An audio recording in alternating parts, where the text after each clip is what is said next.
Mark Trolice with Fertility CARE, the IVF Center.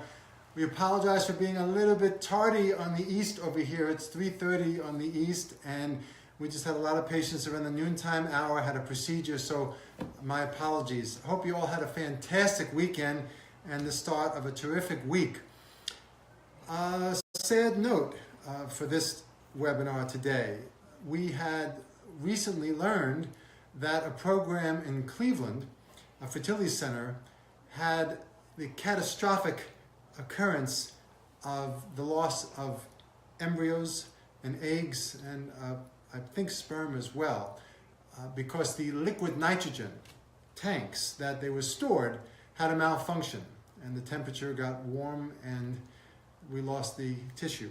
And this is a real tragedy in our field, and my heart go out and our prayers go out to all the patients that were affected by this, as we posted earlier on Facebook. So the American Society for Reproductive Medicine, or ASRM.org, just released a statement today saying that there was a second incident that happened in a laboratory. Nothing more, no details, the name of the program and the specifics about what happened. We don't know anything more than some tissue was lost. In my 20 years or more of doing this, I have never heard of this kind of an event occurring. The use of frozen embryos and sperm, and most recently eggs, has been very safe without incidents of harmful effects to the tissue or loss of tissue. And why this has happened, we don't know. But the ASRM is investigating, and all clinics, of course, are double and triple checking their policy and procedure to avoid something like this from happening again, or to do everything they can. Of course, acts of God are unavoidable, but we at Fertility CARE, the IVF Center, have all measures in place for alarms to notify us of any deviation in the standard of temperature control for the incubators and the liquid nitrogen, so we would immediately take action in order to avoid a catastrophe. It is not 100% infallible. There is the possibility for, God forbid,